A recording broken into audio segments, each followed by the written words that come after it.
एक लाइन में अगर मैं कहूँ कि निठारी की कहानी क्या है, तो ये एक अय्याश मालिक और एक आदमखोर नौकर की कहानी है। जनवरी 2007 तब देश को पहली बार पता चला था कि दिल्ली के करीब नोएडा में एक इलाका ऐसा है जिसका नाम निठारी है। एक छोटा सा गांव, बहुत छोटी सी आबादी, बीच में एक सड़क है। सड़क के राइट साइड में आप देखें तो पॉश कॉलोनी है और लेफ्ट साइड में एक निठारी गांव है, जहां का ये मामला है। अब मैं कहानी सुनाऊं उससे पहले इसकी एक चूँकि इसमें बहुत इम्पोर्टेंट चीज़ थी। एक दिसंबर 2006 जब ये मामला खुला, उससे मैं 15-20 दिन पहले की बात बता रहा हूँ आपको। 10 या 15 दिसंबर के दरमियान की बात होगी, 2006 की। हमारी टीम में एक रिपोर्टर थी, अब वो आज तक छोड़ के जा चुकी हैं। तो वो नोएडा में कुछ स्टोरी कवर करने के लिए आई गई। तो कुछ लोग मिले थे कि हमारे इलाके से कुछ बच्चे गायब हो रहे हैं और आप उस पर भी कुछ दीजिए, पुलिस कुछ कर नहीं रही है, ढूंढ नहीं रही है। तो उसको लेके उसने बताया कि ऐसे सीख। तो कुछ लोगों से बाइट भी ली, बातचीत भी की, और करीब ये खुलासा होने से 15 दिन पहले दिल्ली आज तक पर एक स्टोरी चली थी कि निठारी में रहस्यमयी तरीके से पिछले 1 साल से कुछ बच्चे गायब हो रहे हैं और वो कभी नहीं मिलते हैं। बट तब हम लोगों को भी लगा था, क्योंकि मिसिंग का जो मामला होता है बच्चों का, उसमें बहुत सारे बच्चे गायब होते हैं, तो फिर बाद में लौट आते हैं। जब लौट आते हैं तो माँ बाप वापस पुलिस में जाकर रिपोर्ट वापस नहीं लेते हैं, तो ये फिगर बढ़ता रहता है। तो हमें भी इसमें कुछ अनहोनी नहीं लगी, क्योंकि ईमानदारी से कभी जाकर किसी ने इन्वेस्टिगेट किया नहीं था इस मामले को। लेकिन 15 या 20 दिन के बाद जब ये मामला खुलता है और सामने आता, तब हम लोगों को बड़ा अफसोस होता है कि काश उस वक्त हम इसको जांच करते, ढंग से करते, अच्छे से जाके इन्वेस्टिगेट करते, तो शायद हम लोग पहले से स्टोरी को ब्रेक कर सकते थे और सच्चाई सामने ला सकते थे। बट ऐसा हुआ नहीं। खैर, सेक्टर 31 नोएडा में, जैसा मैंने आपको बताया, एक छोटा सा गांव है जिसका नाम है निठारी। 2006 जनवरी से वहाँ बच्चे गायब होने शुरू होते हैं। उन बच्चों की उम्र 7, 8, 9 साल से लेके 14 साल तक। एक सिर्फ 16 साल की लड़की थी, बाकी छोटे थे। उनमें कुछ लड़का भी था, कुछ लड़की भी थी, बच्ची।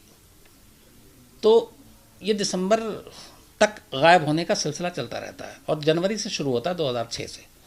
तो जो बच्चे गायब होते हैं उनके माँ बाप बेचारे परेशान, वो जाकर निठारी पुलिस चौकी में रिपोर्ट लिखाते थे।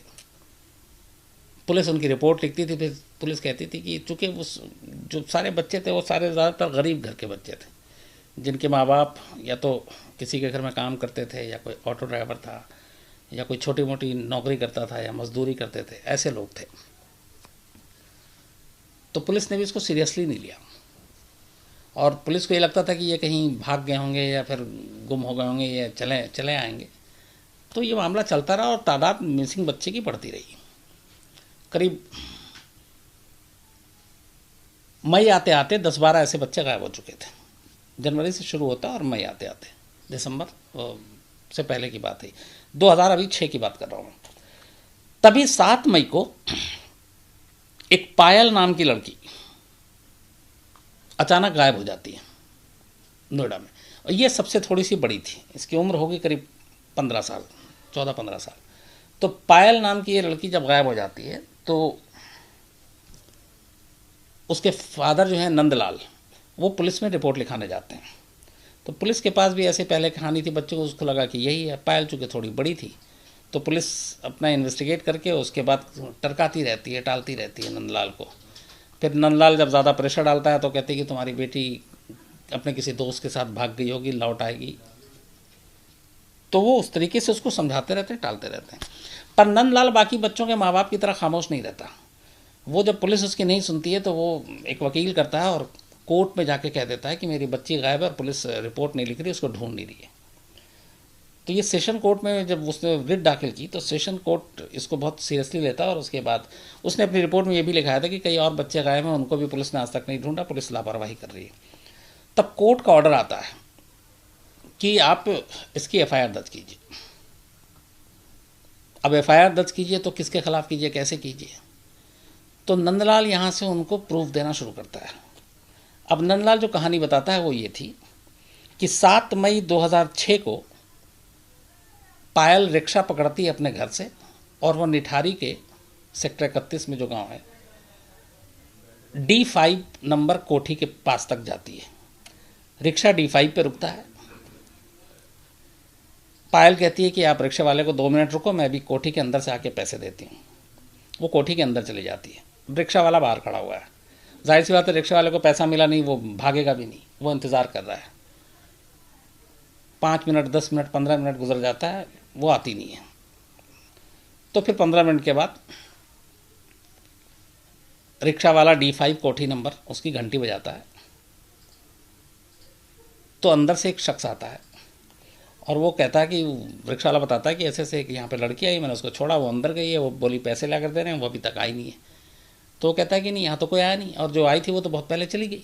तो उसने बोला कि पर मैं तो गेट के सामने खड़ा हुआ हूँ लगातार, मैंने तो किसी को जाते नहीं देखा। कहता नहीं नहीं, वो चली गई। जो बंदा गेट के बाहर आया था और जिसने ये कहा कि यहाँ कोई नहीं आई थी, बाद में पता चलता है कि उसका नाम सुरेंद्र कोहली है। खैर, रिक्शा वाला चला जाता है। अब इत्तेफाक से मैंने आपको बताया कि वहाँ पे जो ये बच्चे गायब होते थे, सारी चीज़ें होती थी, वहाँ ज़्यादातर इसी तरह के गरीब लोग थे।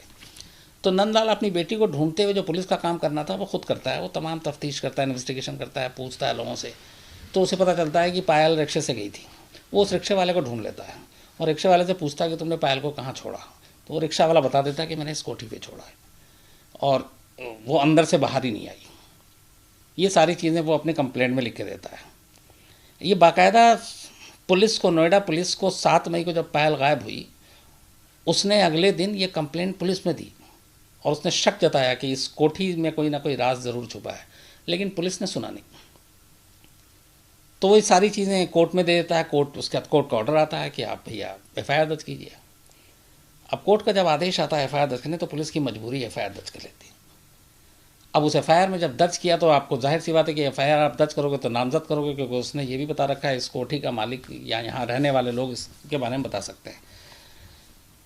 अब उसमें जो मालिक था उसका नाम था मनिंदर सिंह पंढेर, करोड़पति आदमी, पंजाब का रहने वाला, बिजनेसमैन, US ऑस्ट्रेलिया आना जाना, अच्छे परिवार से।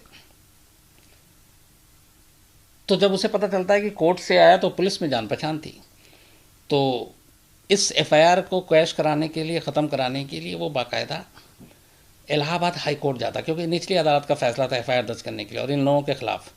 तो इलाहाबाद हाई कोर्ट जाता है और इलाहाबाद हाई कोर्ट में कहता है कि ये सब बकवास है, ऐसा कुछ है नहीं। लेकिन इलाहाबाद हाई कोर्ट भी जो है वो फैसले को निचली अदालत के मानती है, कहती नहीं, आप FIR दर्ज कीजिए, इन्वेस्टिगेट कीजिए। अब मजबूरी थी पुलिस की। अब FIR दर्ज होने के बाद अब इन्वेस्टिगेशन शुरू होता है।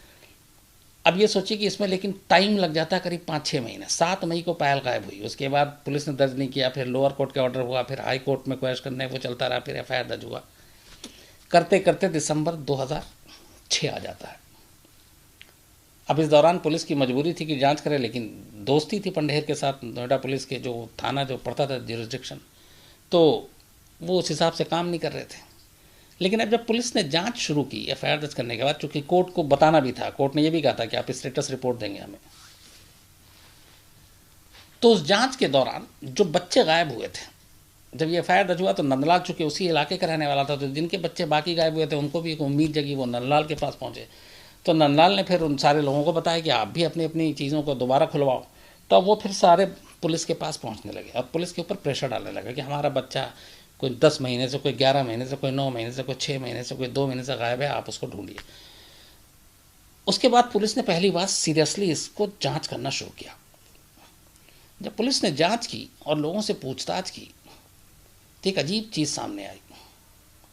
वो ये कि निठारी से जितने भी बच्चे गायब हुए वो अलग अलग घरों से निकले, खेलते हुए निकले, गांव मतलब मैदान से निकले, स्कूल के बाहर से निकले, घर के बाहर से निकले, लेकिन सारे जो गायब बच्चे हुए थे उनमें एक कॉमन चीज़ थी, वो सब आखिरी बार नोएडा के उसी D5 नंबर कोठी के बाहर देखे गए।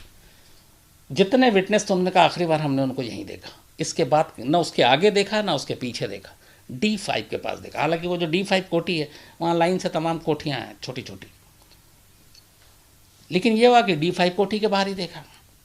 अब पुलिस के लिए भी बड़ी अजीब बात कि हर बच्चे को D5 के बाहर ही क्यों देखा गया।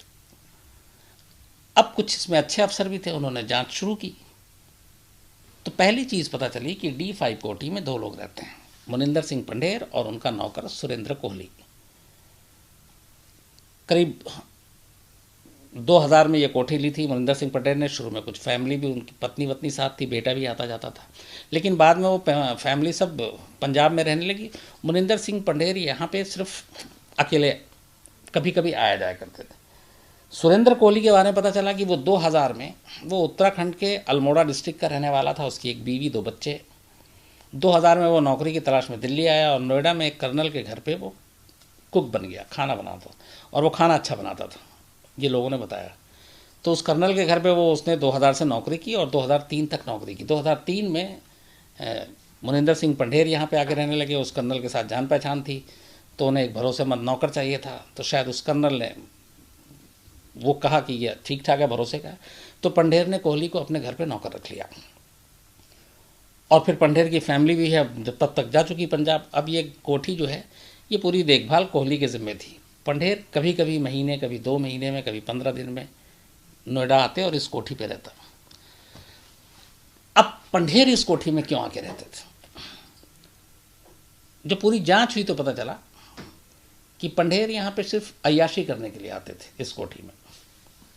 वो जब भी यहाँ आते, दिल्ली नोएडा के कुछ ऐसे पिम्प थे, दलाल थे, जो सारे डिटेल में है, मोबाइल और उनके कॉन्टेक्ट से निकला, तो वो उसके ज़रिए लड़कियां मंगाते थे और इस कोठी में 2-3 दिन रहते और वो रात को लड़कियां आती, ठहरती, सुबह जाती, सारी कॉल गल, और ये सिलसिला चलता रहता।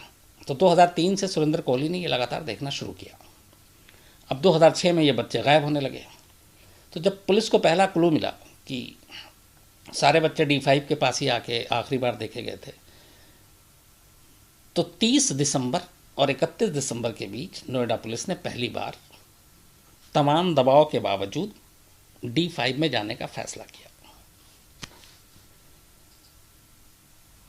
अब वो D5 में जब गई तो उसे वहाँ कुछ नहीं मिला। कोठी था, ग्राउंड फ्लोर, फर्स्ट फ्लोर। मैंने उस कोठी को बहुत बार देखा, अंदर से भी बाहर से भी, और कई बार गया, बहुत डरा भी हूँ मैं। उस कोठी की जो सबसे अजीब चीज़ थी वो ये थी कि उस कोठी के बैक साइड में एक लोहे का ग्रिल था, छत से लेकिन ज़मीन से लेके ऊपर तक, और उस ग्रिल के ठीक बाहर बहुत बड़ा नाला था, बहुत चौड़ा नाला, और वो नाला पीछे से बहता था, इसलिए उस नाले पे किसी का ध्यान नहीं जाता था, और गंदा नाला एकदम। और सभी के घर का जो बैक साइड था, उस लाइन से जो कोठियाँ वहाँ पे, उनका वो बैक साइड नाला है, तो उस नाले में जनरली कोई जाता ही नहीं था, ना सफाई होती थी, मतलब वो वैसे ही था।